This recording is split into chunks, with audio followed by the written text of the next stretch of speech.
वो बहुत ज्यादा नहीं बोलता था, लेकिन जब बोलता था तो ऐसा लगता था जैसे उसके हर शब्द में कोई गहरी सीख छुपी हो।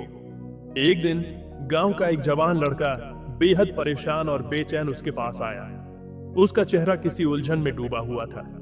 आंखों में एक अजीब सी बेकरारी थी, मानो वो किसी सवाल का जवाब ढूंढ रहा हो, लेकिन जवाब कहीं नहीं मिल रहा था। लड़के ने बिना कोई बात बनाए सीधे कहा, मुझे सब्र नहीं आता, छोटी छोटी चीजों पर गुस्सा आ जाता है। मुझे जो चाहिए वो तुरंत चाहिए। मैं इंतजार नहीं कर सकता, लेकिन ये बेचैनी मुझे अंदर से खाए जा रही है। आप बताइए, इस बेचैनी से कैसे छुटकारा पाऊं? समझदार आदमी ने लड़के को गौर से देखा। उसके चेहरे पर हल्की सी मुस्कान आई, मानो उसने लड़के की परेशानी की जड़ पहचान ली हो। लेकिन उसने कोई सीधा जवाब नहीं दिया, बल्कि धीरे से कहा, चलो मेरे साथ चलो। वो दोनों गांव के किनारे एक पुराने आम के बाग की ओर बढ़े। लड़के की नजर एक ऊंचे घने आम के पेड़ पर पड़ी। टहनियां हरी भरी थीं, उन पर छोटे छोटे कच्चे आम लटक रहे थे। लड़के ने ऊपर देखा और उसके चेहरे पर एक हल्की सी लालच झलक आई। उसे याद आया कि पके हुए आम कितने मीठे और रसीले होते हैं। समझदार आदमी ने मुस्कुराते हुए कहा, देखो इस पेड़ को, यह कुछ कहना चाहता है तुमसे। लड़के ने थोड़ा हैरानी से पूछा, पेड़ ये क्या कहेगा? ध्यान से देखो, आदमी ने धीमे से कहा। यह पेड़ एक वादा करता है कि यह तुम्हें मीठे आम देगा, लेकिन यह जानता है कि हर चीज का एक सही समय होता है। अगर इसे जल्दी की जाए तो फल अधूरे और बेस्वाद रहेंगे। लड़का कुछ समझ नहीं पाया, लेकिन फिर भी उसने सिर हिलाया। समझदार आदमी ने जमीन से एक कच्चा आम उठाया, जो पेड़ से पहले ही गिर चुका था। उसने लड़के की तरफ बढ़ाते हुए कहा, इसे चखो। लड़के ने आम काटा और एक टुकड़ा मुंह में रखा। अगले ही पल उसका चेहरा बिगड़ गया। आम इतना खट्टा और कसैला था कि उसकी आंखें तक सिकुड़ गईं।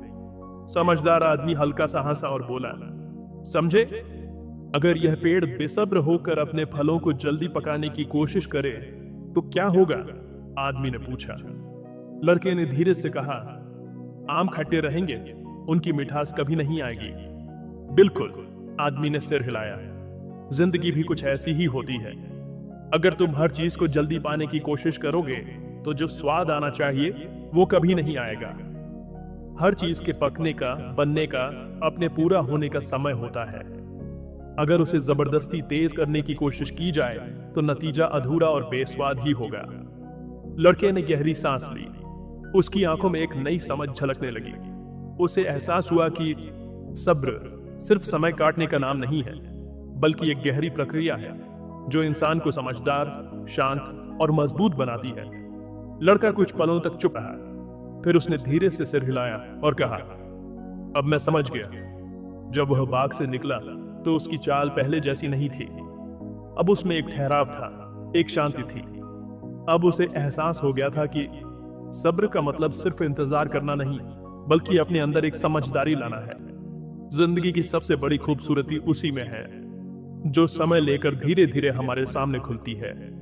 इस कहानी से हमें यह सीखने को मिलता है, सब्र सिर्फ समय काटने का नाम नहीं, बल्कि एक ऐसा सफर है जो हमें मजबूत और समझदार बनाता है। जो चीज समय से पहले मिल जाए वो अधूरी और बेस्वाद होती है।